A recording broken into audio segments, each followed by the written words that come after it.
2.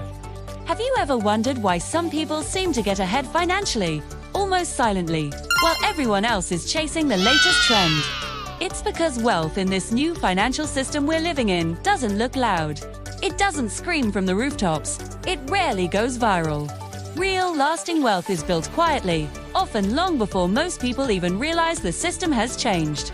It's a game played in the shadows, not under the spotlight. And today, we're going to pull back the curtain and explore how these quiet wealth builders operate and how you can start thinking like them. Let's start by looking back. In the old world, wealth was easy to spot. It was visible, tangible. Think of a massive estate, a fleet of luxury cars, or a title like Lord or CEO emblazoned on a corner office. These were assets you could literally point to. Wealth was about accumulation, piling up things that screamed success. It was a competition of who had the biggest, the shiniest, the most impressive stuff. Property, titles, status, these were the pillars of old world fortune. But the world has shifted, and the nature of wealth has shifted with it. In the new world, wealth isn't about physical accumulation anymore. It's structural. It's woven into the very fabric of the systems we use every day. Imagine a complex network of pipes. The old way of thinking was to own a big bucket to catch the water at the end. The new way is to own the junctions, the valves, and the key sections of the pipes themselves. It's less about what you have and more about where you are positioned within the flow. This is a fundamental change in mindset, from owning assets to owning access and control within a system. And that brings us to the most crucial point. In this new paradigm, the biggest advantage isn't capital. It's not about having the most money to start with. The real advantage is positioning.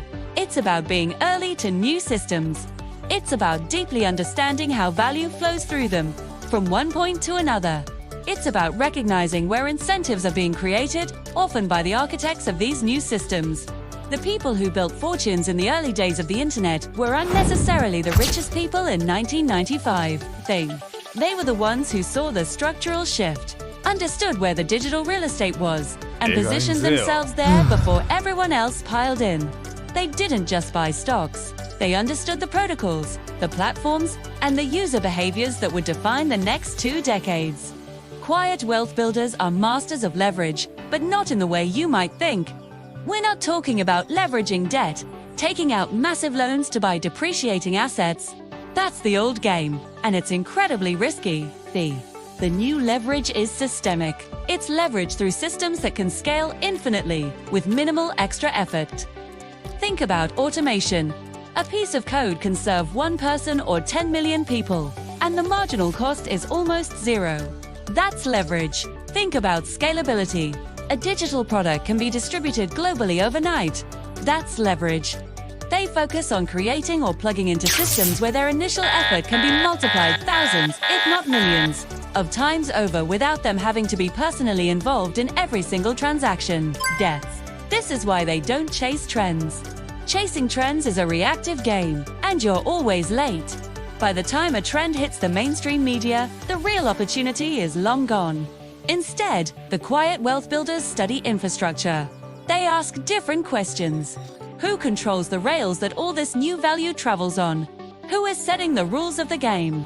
Where are the bottlenecks? Where is money, data, or attention forced to pass through? Think about the app stores, the payment processors, the cloud computing providers. They are the infrastructure. DA's profit. No matter which individual app or service becomes a hit, they own the toll booths on the new digital highways. That's where the structural wealth is built. Another key strategy is diversification. But again, it's a more sophisticated approach than the old advice of do onte, put all your eggs in one basket. They diversify far more than just their assets. They diversify their platforms. They don't build their entire empire on a single social media network or a single e-commerce site, because they know a simple algorithm change can wipe them out. They diversify their access points, ensuring they have multiple ways to reach their customers or operate their business. They diversify across jurisdictions, understanding that political and regulatory risk in one country can be hedged by having a presence in another. And, of course, they diversify their income streams. The goal is simple and profound: to eliminate any single point of failure. Their financial well-being is never dependent on one platform, one country, one regulation, or one source of income. 2. This leads directly to one of their core tenets. Risk management always comes before the pursuit of returns. The flashy headlines are always about 100x gains, but the quiet builders are obsessed with something else entirely: survival. Survival always comes first. They prioritize liquidity, ensuring they always have cash or cash equivalents on hand to seize opportunities or weather storms. They prioritize optionality, which is the ability to choose from multiple good options rather than being forced down a single path. And they prioritize time. They structure their finances and their lives to give them the longest possible runway, so they are never forced to make a bad decision because they're running out of time or money. You can't win if you're not in the game, and survival is how you stay in the game. To manage risk and position themselves effectively, they have to be masters of understanding incentives. This isn't about having a political opinion or predicting the future based on feelings. It's about a cold, hard analysis of the forces at play. Where's regulation moving? What kind of behavior are governments and corporations trying to encourage with subsidies, tax breaks, or new rules? What behavior is being restricted or penalized? They know a simple truth that most people ignore. Money flows toward incentives, not toward opinions. It doesn't matter what you think should happen. What matters is what is being incentivized to happen.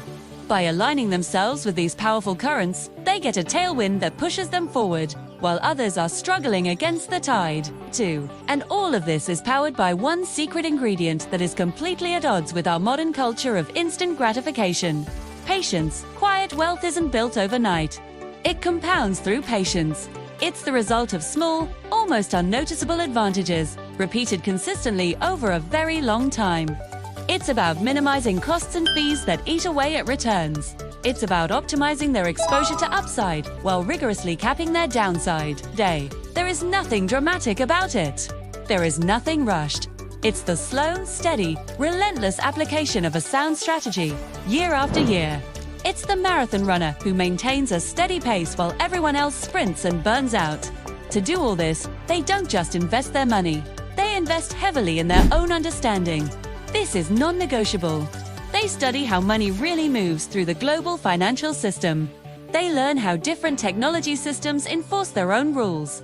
They analyze how automation is fundamentally changing the dynamics of power and labor. In this new world, knowledge is the new moat. It's the one advantage that can't easily be copied or bought.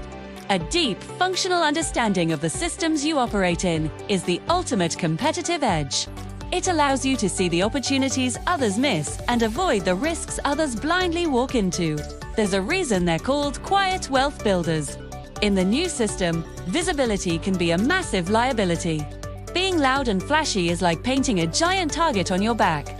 Noise attracts competition, it attracts scammers, and it attracts unwanted regulatory scrutiny. Silence, on the other hand, attracts longevity. The systems that last the longest are often the ones you don't even notice. They just work quietly and efficiently, in the background. By staying under the radar, these individuals can continue to operate and compound their advantages without interference. Now, this isn't about fighting the system. Trying to be a financial revolutionary and burn it all down is a losing game. The system has more resources and more power than any single individual.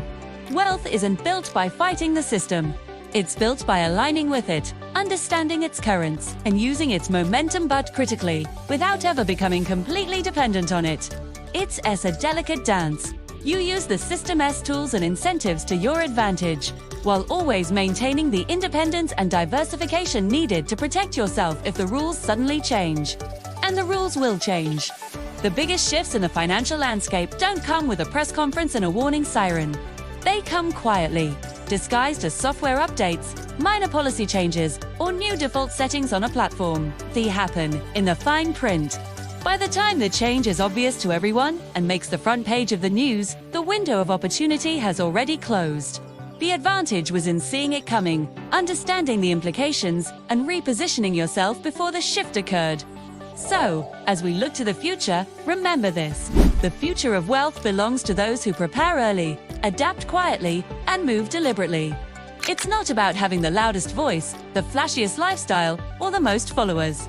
It's a different game now, played by a different set of rules. Wealth in the new financial system isn't about being the absolute first to discover something, and it's certainly not about being the loudest. It's about being early enough to have an advantage, aware enough to understand the changing landscape, and resilient enough to still be standing when everyone else is forced to adapt in a panic. It's about being quiet, being strategic, and playing the long game. Thanks for watching. If this perspective resonated with you, consider subscribing for more deep dives into the changing world of finance and strategy. See you in the next one.